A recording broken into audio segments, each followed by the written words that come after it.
할렐루야. 주님의 이름으로 축하드립니다. 창립 8주년 교회 생일이지요. 우리 옆에 분들과 같이 서로 우리 교회 생일을 축하합시다. 생일을 축하합니다. 한 번 더 축하해야 될 일이 있죠. 오늘 우리 교회를 위해서 안수집사 한 분과 권사 세 분을 임직하는데 임직을 축하합니다 하고 서로 또 한번 임직식을 위해서 축하합시다. 감사합니다. 우리가 예수님을 믿고 거듭나서 구원받아 새 사람이 되었습니다.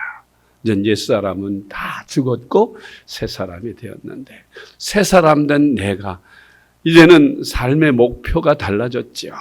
이제는 우리의 삶의 목표는 세상에 돈 많이 벌고 출세하고 이런 게 아니고 온전히 우리를 구원해 주신 예수님, 우리를 사랑하신 하나님 아버지를 기쁘시게 해드리는 삶을 사는 것이 우리의 삶의 목적이 되었습니다. 아멘.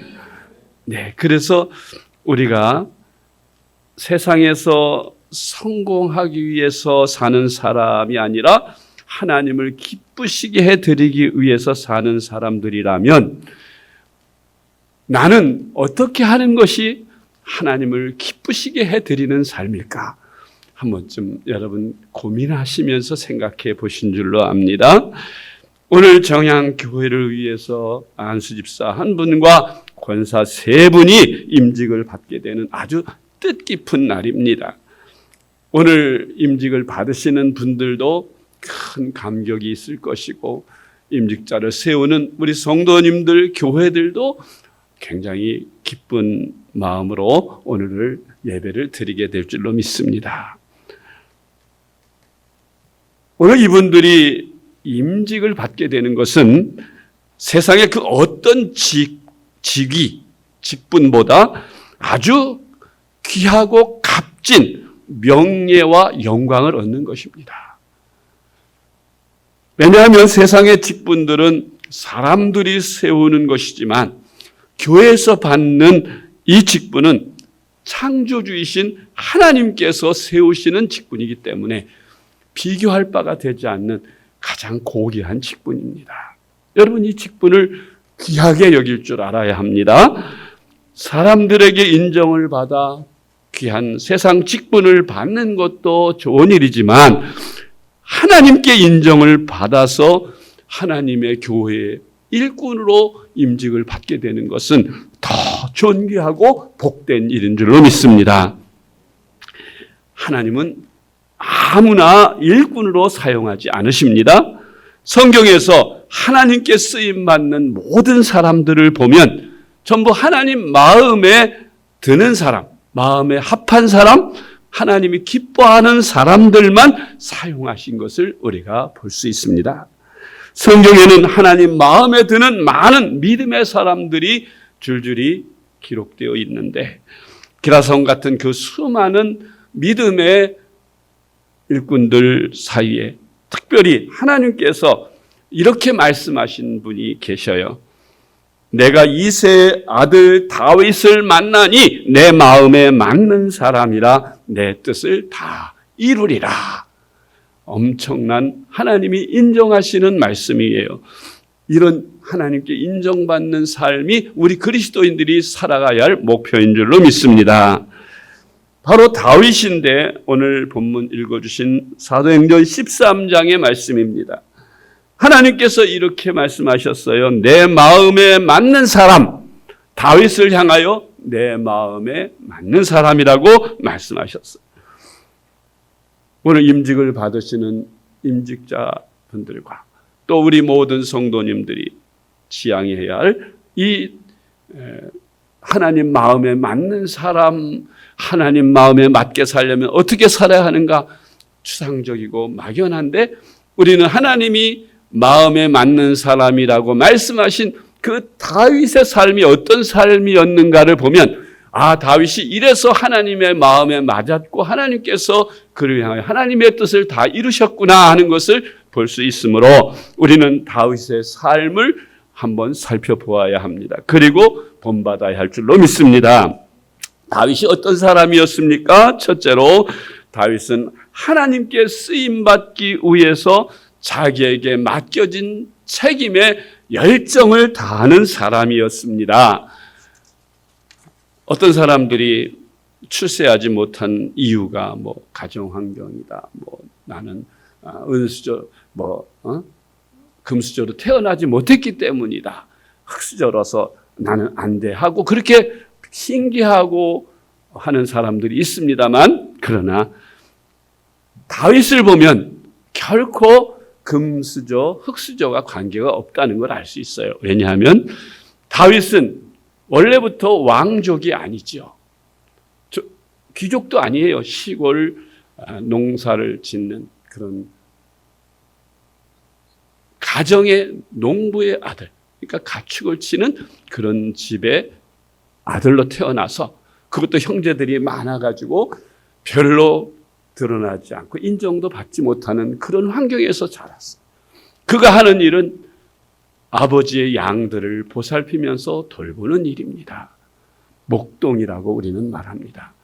이 목동, 오늘날로 말하면 목부라고도 하죠. 소 치는 집에 소들 젖을 짜고 소들 키우는 일, 그런 일을 하는 사람, 별로 주목받지 못하는 사람이에요. 그런데 어린 소년 시절에 그런 일을 하면서도 다윗은 자기에게 주어진 직분에 대해서 소홀히 하지 않았어요. 목동의 책임은 양들을 잘 키워서 번식시키고 양떼를 많게 하는 일, 그를 위해서 또 양떼를 훔쳐 양떼를 해치려고 하는 사자나 맹수들의 그 공격을 방어해주고 막아주고 보호해주는 그 일입니다. 어린 소년 다윗으로서 양떼를 지키면서 수시로 나타나는 맹수들, 사자나 늑대나 그런 맹수들이 나타날 때 그 맹수들과 싸워서 양떼를 지켜야 하는 그 목숨을 건 위험도 있습니다.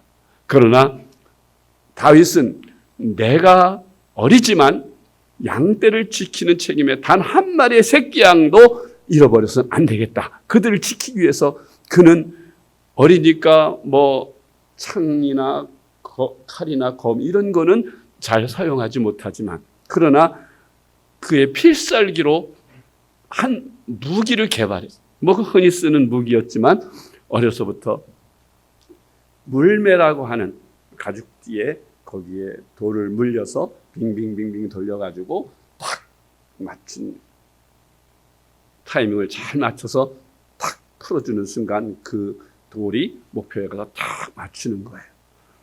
저도 어렸을 때 이 다윗의 이 무용담을 듣고 나도 한번 해보자 하고 가죽띠 들어서 한번 던졌더니 여기가 목표인데 이쪽으로 막 날아가고 엉뚱한 데로 날아. 그 타이밍 맞추는 게 그게 보통 일이 아니에요. 제가 군대에서 사격 선수였었는데 그건 움직이지 않고 호흡을 멈추고 그리고 딱 표적을 향해서 정조준하고 숨을 멈추고 당겨야 그래도 정확하게 맞지 않는 때가 많이 있어요. 70% 이상 맞아야 합격인데 그래도 90% 이상 맞춰야 선수가 될 수 있어요. 사격 선수가 되려면. 그 훈련을 매일 피가 나도록 PRI라고 피가 나고 알이 배는 훈련이다. 연습을 무진장해야 그것이 가능해지는 거예요. 근데 이 물매는 어떤 거예요? 가만히 있는 것도 아니고 막 돌리다가 놓는 게, 이건 보통 연습을 해가지고는 맞추기 힘든 그런 무기인데도 다윗은 얼마나 연습을 많이 했으면 백발백중의 실력을 가졌어요. 100번 던지면 100번 다 맞추는 거예요. 그 보통 일은 그 정밀화된 기계 총으로도 백발백중 맞추기가 쉽지 않은데 그 돌리는 이 물매를 가지고 그렇게 백발백중 실력을 갖는다는 건 정말 천재적인 그런 기술이 아니면 어려운 일인 것 같아요. 근데 이 얼마나 연습을 많이 했으면 양떼를 해치려고 하는 사자가 나타나면 그 물매로 물리치고 또 늑대가 나타나도 물리치고 맹수들을 다 막을 수가 있었습니다. 평소에 그렇게 그런 실력을 다 연마한 거예요. 다른 목동 친구들은 시간 나면 낮잠 자고 그저 뭐 그런 시간을 갖는데 다윗은 그 바쁜 중에도 틈만 나면 가서 나도 연습을 한 거예요. 그 탁월한 실력의 소유자로 있었는데 하나님께서 그렇게 준비된 다윗을 쓰시는 일이 생겨요. 그게 뭡니까? 다윗이 그 백발백중의 실력을 소유하고 있는데 아버지의 심부름으로 전쟁이 나서 블레셋과의 전쟁 중에 나가 있는 형들의 안부를 묻기 위해 갔다가 기이한 장면을 목격하죠. 블레셋이라는 나라와 적과 대치하면서 항오를 대치하고 있는데 그 블레셋 군대의 장수 골리앗이라고 합니다. 여러분 주일학교 때부터 하도 많이 들어서 얘기가 잘 아는 얘기니까 다 생략하겠어요. 큰 거인의 블레셋 장수가 나와서 우리가 다 싸울 거 뭐 있냐? 너희 중에 최고 잘 싸우는 놈 나와라. 나하고 단둘이서 겨뤄서 내가 이기면 너희가 우리 종이 되고 너희가 이기면 우리가 너희 종이 되겠다. 그러니까 뭐 한 명만 나와라. 대표로 나와라. 이스라엘에 감히 나서는 장수가 아무도 없었던 거예요. 벌벌 떨기만 했죠. 감히 거기 옆에 누가 나서겠어요. 그렇게 막 하나님을 조롱하고 하나님의 군대를 모욕하고 별짓을 다 하는 이 날마다 나와서 소리치면서 그렇게 교만한 이 골리앗에 대하여 다윗이 그 사실을 목격하고 분개했어요. 어찌 저 할례 받지 못한 개 같은 놈이 우리 여호와의 군대 하나님의 거룩한 군대를 모욕할 수 있겠는가? 그러면서 분개하면서 비록 어리지만 우리 이스라엘에는 저놈과 싸워서 상대할 사람이 아무도 없단 말이냐고. 나라도 나가겠다고 그래요. 그래서 형들에게 얘기하고 왕에게 얘기해서 처음에는 비웃지만 그러나 여호와 하나님께서 나와 함께 하셔서 내가 양들을 칠 때 사자의 입을 찢었고 다 내가 우리 양들을 지키면서 하나님이 나와 함께 하셔서 그런 힘을 하나님 날 주셨으니 저 할례 받지 못한 이방인 하나님께서 넉넉히 이기게 하실 것이니 나를 보내달라고 했습니다. 그 왕이 하도 나갈 사람이 없으니까 궁여지책으로 그래 너라도 나가봐라 하고 다윗에게 자기가 쓰던 갑옷, 칼을 다 주는데 그것을 입어보니까 어린 소년 다윗에게 너무 옷이 커서 더 움직이기만 불편해 다 벗어버리고 제가 양을 치를 때 쓰던 그 지팡이 하나 또 물매 한 조약돌 5개 그것만 제국장 넣어서 그리고서 나갔습니다. 양쪽 군대들이 다 서로 마주 항우하고 보고 있는 그 상황에서 골리앗이 오늘도 나와서 막 고래고래 소리를 지르는데 다윗이 나와가지고 어린 소년이 지팡이 하나 들고 무기도 아니고 지팡이 들고 그리고 나와서 떠벅떠벅 오니까 골리앗이 야 네가 나를 캐로 하냐 몽둥이 하나 들고 나에게 와 너는 무기를 쓸 것도 없어 그러면서 손으로 목을 비틀어 죽여주겠다고 막 오는데 다윗이 너는 칼과 단창으로 나에게 나오지만 나는 만군의 여호와의 이름으로 네게 나가노라 하면서 물매를 들어가지고 하나 딱 물려서 물매를 탁 놓으니까 그 물매가 단 한 방에 이마에 명중을 했어요. 급소에 명중을 하니까 그 큰 거장 고목 같은 골리앗이 뒤로 버덩하고 그냥 한 방에 쓰러져 버립니다. 전 그 장면을 보면서 내가 군대에서 사격 선수였어도 평소에는 뭐 진짜 탄피 같은 거 올려놓고 맞추면 그 맞출 정도로 25m에서 딱 100% 맞출 정도로 이렇게 잘하다가도 막상 실제로 사단이나 군단에서 사격 대회를 할 때 나가면요 떨려요. 떨려서 백발백중하기가 그 실력하기가 쉽지가 않아요. 그저 80% 90% 나오면 잘 쏘는 거예요. 근데 이 어린 소년이 그 큰 거장 골리앗 앞에서 그 흔들어서 던지는 그 물매를 한 방에 맞출 수 있다는 건 대단한 실력이야. 자신감이 아니면, 배짱이 아니면 할 수 없는 그 일인데 다윗이 그 일을 해냈다. 물론 하나님께서 그에게 능력을 주셨고 담대함을 주셨기 때문에 그 일을 해낼 수 있었겠지만, 그러나 저는 이 말씀을 보면서 하나님께서 그냥 다윗이 믿음만 있고 실력이 없는데 그때 쓰임을 받을 수 있었겠는가 하는 거예요. 다윗이 다윗 되도록 그 이름이 알려지게 된 것이 이 골리앗과의 싸움인데, 다윗이 평소에 준비됐던 그 실력이 결국 그렇게 빛을 발하는 때가 있었다는 거죠. 결국은 그 일로 말미암아서 다윗은 이제 등용문이 되어서 정치 입문하는 계기가 되었어요. 어떤 사람들이 믿음만 있으면 되지 뭐 실력을 뭐하러 준비해. 학생이 공부는 안 하고 기도만 많이 한다고 서울대학에 합격할 수 있겠어요?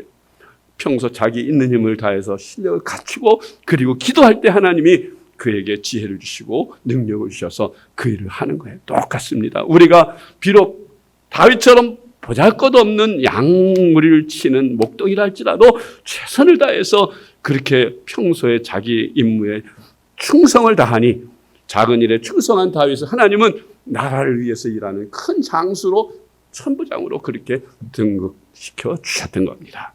여러분, 지금 어떤 자리에 있든지 나는 흑수저다, 지금 나의 형편에 내가 뭘 어떻게 할 수 있느냐, 주님을 위해서 뭘 할 수 있겠냐, 그렇게 생각하지 마시고 여러분에게 주어진 그 자리에서 충성하면서 최선을 다해서 갈고 닦으십시오. 그러면 반드시 하나님이 쓰시는 날이 올 것입니다. 다윗은 이 무예뿐만 아니라 음악에도 뛰어난 사람이었죠. 사무엘상 16장에 보면 사울 왕이 성령이 떠나고 악령이 그에게 임하니까 괴로워서 견디지 못해요. 너무 고통스러워하는데, 그때 신하들이 득자하니 이새의 아들 한 소년이 수금을 잘 탄다고 소문이 들립니다. 그가 수금을 타면 악령들이 떠난다고 하니 그 소년을 한번 데려다가 수금을 타게 하십시오 하고 준 거를 사울이 당장 데려오라니.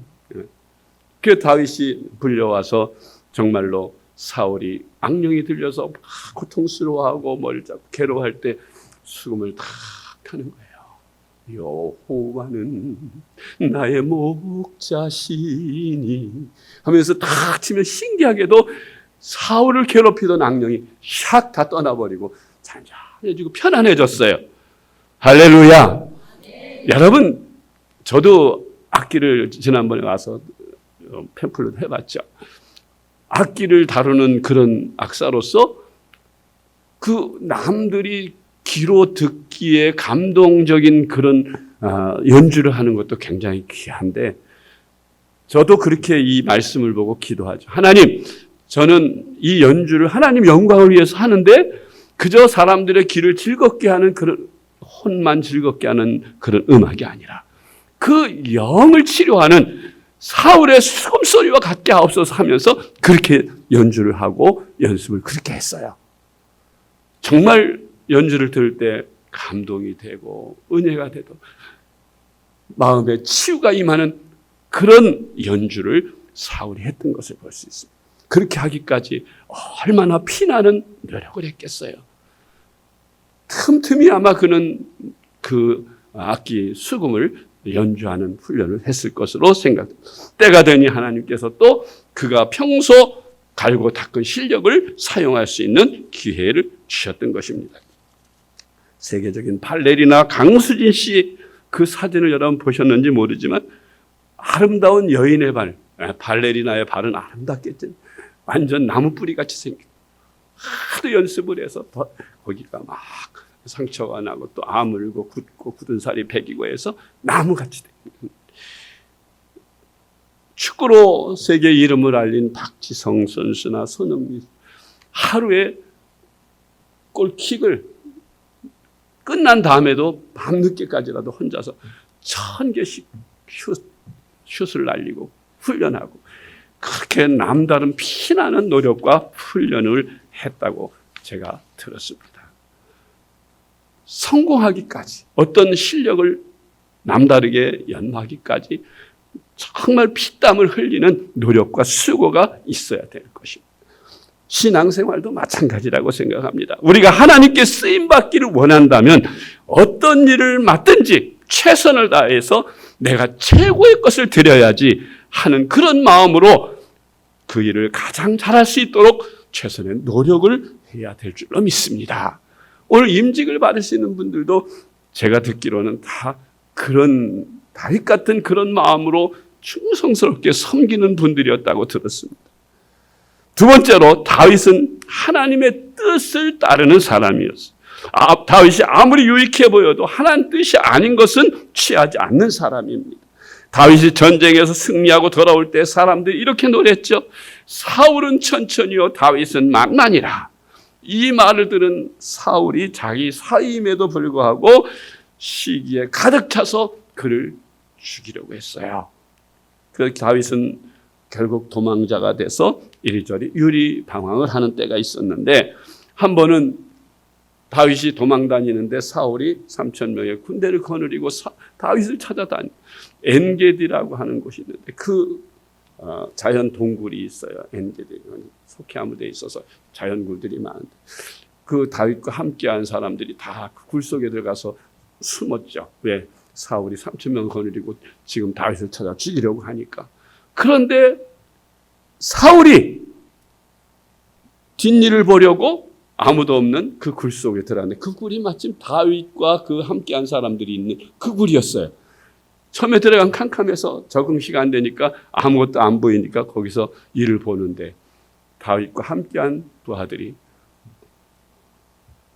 다윗이 한마디만 내주셨어요. 그럼 내가 두 번도 칠 것 없이 하나님이 주신 이 기회로 저 사울을 제거하겠습니다. 다윗이 깜짝 놀랐어요. 선나님, 아니다. 사울은 하나님이 기름 부으신 하나님의 종이니 내가 그를 해하면 안 된다. 다만 가서 물병과 창만 들고 와라. 그래서 그 부하들이 시킨 대로 물병과 창만 살짝 가져왔어. 그리고 굴 밖에 나가서 멀리 떨어져 있는 데서 이 산골이 자꾸 뭘 쫓아올 수 있는 거리 큰 소리로 다윗이 왕이여, 아버지여, 나는 이것 당신 것이 아닙니까? 그런데 어찌하여 나를 이렇게 해치려고 합니까? 나는 당신을 해칠 마음이 전혀 없는데 왜 나를 자꾸 괴롭게 합니까? 하고 큰 소리로 하니 사울이 울면서 미안하다, 내가 잘못했다 하면서 사울이 회개하는 그런 장면도 나오는 것을 볼 수가 있습니다. 다윗은 그 어려운 시련 속에서 백성들은 자기를 지지하고 있고 사울만 죽이면 그냥 왕이 돼서 빨리 고생 안 하고 왕이 될 수 있는 기회가 왔는데도 하나님이 기름 부으신 사람, 하나님이 직접 해하기 전에는 내가 손을 대면 안 된다. 하나님이 때를 만들어 주실 때까지 기다려야 된다. 힘들지만 그런 마음이었어요. 저 어느 교회 보니까 교회가 분열돼. 요즘 그런 교회들이 종종 있는데 둘 딱 나눠져서 싸우는 거예요. 뭐 정말 이 교회 성도들의 싸움은 세상 사람들의 싸움 저리가 무섭습니다. 고소 고발을 어마어마하게 해대고 몽둥이 들고 깡패들 데리고 와서 막 서로 해치고 그러면서 맨날 기도는 와서 열심히 하는 거예요. 하나님, 우리 편이 돼서 저 편 좀 망하게 해주세요. 이기게 해주세요. 그게 하나님 뜻입니까? 우리 편이 이기게 해달라는 거예요. 맨날 서로 교회 안에서 성도들이 싸우는 것 자체가 이미 하나님의 뜻이 아닌데 하나님의 일을 하는 사람들이 내 생각이 옳다고 생각하고 저 사람들 생각은 잘못됐다고 서로 교회를 위한다고 하고 주님을 위한다고 하면서 쌈박질을 하고 있는 거예요. 참 어리석기 짝이 없는 사탄의 도구가 될 수밖에 없는 그런 모습들을 봅니다. 여러분, 내가 주님의 일을 하면서 특히 임직자가 돼서 교회를 하면서 조심해야 될 거는 내가 열심히 충성하고 봉사하고 헌신하지만 절대로 나를 나타내서는 안 돼요. 내 뜻을 나타내서는 안 돼요. 다윗처럼 하나님께 맡기고 하나님의 뜻에 맡기고 하나님이 하시도록 하나님이 내게 맡기신 사명만 충성을 다해야 할 거로 믿습니다. 세 번째로 다윗은 하나님을 너무나도 사랑하는 사람이었어요. 하나님을 사랑하는 마음이 특히 심했어요. 왜? 왕이 된 후에 이제 나라가 어느 정도 전쟁도 아직 계속되고 있지만 어느 정도 이제 완정이 돼서 부하들이 그동안에는 궁전도 없이 그렇게 막 이제 남루한 곳에서 왕위를 지켰는데 이젠 왕이 될 수 있도록 하기 위해서 그 본을 보이기 위해 궁궐을 백향목으로 아름답게 지었어요. 그리고 다윗에게 이제부터 왕의 권위를 위해 그곳에 들어가서 사시면서 청와대 같은 집을 지어줬어요. 근데 다윗이 보통 사람 같으면 마땅히 내가 여기 들어가 살아야지 할 텐데 다윗은 들어가면서 양심의 찔림을 받았다 그랬어요. 아니 왕의 집으로 들어가는데 왜 찔림을 받을까요? 그것은 마치 효자 효녀들이 자식들이 부모를 너무너무 공경하고 사랑하는 부모 자녀들 맛있는 거 먹을 때마다 생각나요 안 나요? 우리 부모님 지금 맛있는 거 잘 못 드시는데 나는 이렇게 맛있는 걸 먹는구나. 마음의 찔림을 받아요. 좋은 옷을 사입으려고 우리 부모님은 남루한 옷을 입는데 나는 이렇게 좋은 옷을 입어서 마음에 찔려요. 좋은 집을 사가지고 짓고 들어가려고 할 때 우리 부모님들은 다 쓰러져가는 오두막집에 사는데 나는 이렇게 좋은 집에 살아. 안 되지. 찔림을 받고 먼저 뭐예요? 부모님께 먼저 맛있는 거 사드리고 좋은 옷 사입혀드리고 그 다음에 좋은 집을 먼저 지어드리고 그 다음에 내 집을 하는 거예요. 그게 부모님을 사랑하는 자녀들의 효성스러운 모습이 아닙니까? 그런 마음 없어요? 여러분들은 우리 그리스도인들은 다 그런 마음으로 부모에게 효도하는 사람들인 줄로 믿습니다. 그런데 다윗은 하나님께 대하여 그렇게 생각해요. 나 같은 저 시골의 목동에 불과한 나를 이렇게 높이셔서 왕이 되게 하시고 축복해 주셨는데 나는 이렇게 백향목으로 된 궁전에 들어가서 우리 하나님은 천막으로 된 낡은 천막 속에 살고 계십니다. 이거 말이 안 되지 않느냐. 그러니 내가 하나님 성전을 아름답게 지어드려야 되겠다. 그렇게 하고 하나님의 종 나단을 불러서 그 뜻을 얘기했어요. 나단이 하나님께 그 사실을 알았대. 하나님이 이제까지 내가 모세 이후에 장막에 거하면서 그 누구에게도 나를 위해서 성전을 집을 지어달라 한 적도 없고 그 누구가 나에게 그렇게 집을 지어주겠다는 사람도 없었는데 다윗 내가 나를 위해 집을 지어주겠다고 하느냐. 참으로 기특하도다. 마음에 하나님이 흡족하셨어요. 그런데 하나님께서 그러나 다윗아 너는 피를 너무 많이 흘려서 성전을 지을 수 없다. 내 몸에서 나는 아들이 성전을 짓게 해주마 하고 그 다윗의 마음만 받으시고 성전은 비록 짓지 않았지만 그 축복을 그에게 주셨어요. 내 후손을 통해서 온 인류가 구원받는 메시아를 내 후손에서 나게 하겠고 내가 유리방황하지 않고 한 것을 먹으면서 계속 왕위를 이어나가도록 해주겠다는 그런 축복도 주셨던 것입니다. 이 사건이 사무엘하 7장에 기록되어 있어요.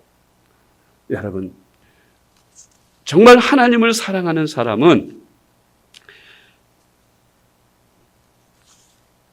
누가 목사님이 이거 해주시오, 저거 교회 지금 뭐가 망가졌으니 이거 해주시오, 저거 해주시오 그렇게 말씀하실 때까지 지시하실 때까지 기다리지 않아요. 먼저 마음에 교회에 쓰레기가 있으면 청소를 하고 더러우면 청소, 어디가 새는 데 있으면 먼저 와서 하고 눈이 오면 먼저 와서 치우고 주님을 사랑하는 마음이 그 행동을 자발적으로 하게 하는 거예요. 오늘 임직 받으시는 분들 중에 제가 듣기로는 그렇게 하시는 분들이 오늘 임직을 받는다고 들었어요. 맞습니다. 그렇게 하는 것이 하나님께서 기뻐하시는 마음을 갖게 하는 거예요. 네 번째로 마지막으로 다윗은 겸손한 사람이요 회개하는 사람이었어요. 다윗은 하나님 마음에 합할 정도로 하나님이 내 마음에 기뻐하는 자라고 말씀하실 정도로 정말 비교적 완벽한 사람. 열왕기서에 보면은 수많은 왕들의 표준이 선한 왕으로는 다윗의 길을 따라 선하게 살았더라.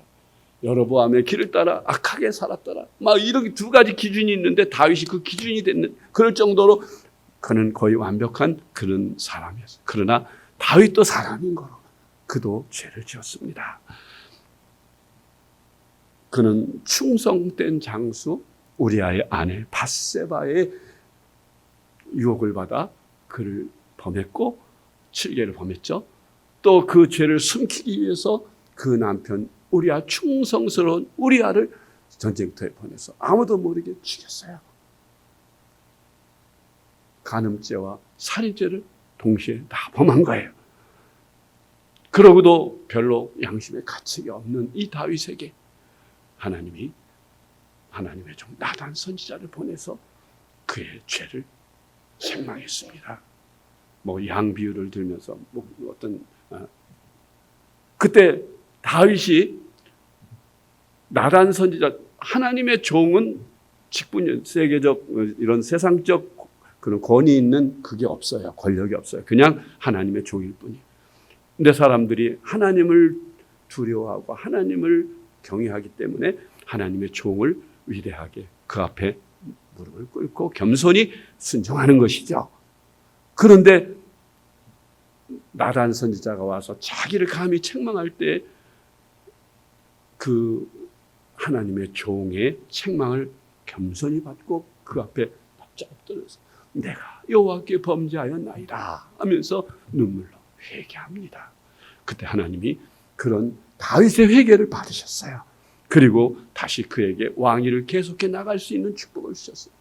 여러분, 사울이 왜 왕위를 빼앗겼어요? 하나님의 말씀을 거역하고 불순종했기 때문에. 그런데 사울은 용서받지 못하고 왕위를 폐위를 당하고 다윗에게 그 왕위를 빼앗겼는데 다윗은 사울 이상으로 큰 죄를 졌음에도 그는 빼앗기지 않고 계속 왕위를 계속해 나갈 수 있었어요. 왜입니까? 한 가지 달랐어요. 사울은 하나님의 종으로부터 사무엘로부터 책망을 받았을 때 변명에 급급했어요. 회개하지 않았어. 그런데 다윗은 그 자리에 엎드려서 회개했습니다. 사랑하는 성도 여러분, 임직자 여러분, 우리가 목사를 할지라도 장로를 할지라도 권사를 할지라도 안습사를 할지라도 실수하여 넘어질 때가 있어요. 사람인 거로 다른 거 다 잘하다가 한두 가지 넘어질 수도 있어요. 그런데 사람들은 자기의 체면이나 사울처럼 자기의 권위를 지키기 위해서 거짓말시키고 아니라고 하고 막 변명합니다. 하나님은 그런 자를 쓰시잖아요. 버려요. 그러나 다윗처럼 납작 엎드려서 회개하고 진심으로 하나님 앞에 돌이키면 하나님은 용서하시고 전보다 더 귀하게 사용하시는 줄 믿으시기 바랍니다. 혹 여러분들이 주님의 일 하시다가 실수하거나 범죄하게 될 때 이 제가 드린 말씀을 기억하세요. 겸손히 하나님 앞에 무릎 꿇고 회개하고 성도들 앞에 회개하고 그리고 이제 다시 새로운 마음으로 돌이켜서 그렇게 충성하십시오. 그러면 하나님이 여러분들을 더 귀하고 복되게 사용하실 줄로 믿으시기 바랍니다. 사랑하는 성도 여러분, 하나님께서 다윗을 향해 내 마음에 맞는 사람이라고 하신 이유 4가지 정리해 봅시다. 첫째, 열정을 다했다. 맡겨진 직분에 열정을 다했다. 최선을 다했다. 두 번째, 하나님의 뜻이라면 내게 큰 손해가 와도 이익이 없어도 순종하고 지켰다. 따랐다. 세 번째, 하나님을 누구보다도 가장 사랑하는 사람이요. 네 번째, 죄를 범했을 때, 책망받았을 때, 깨달았을 때 회개하고 돌이켰다 하는 것. 이 4가지를 여러분 꼭 기억하시고 주님의 평생 잘 감당하시기를 바랍니다.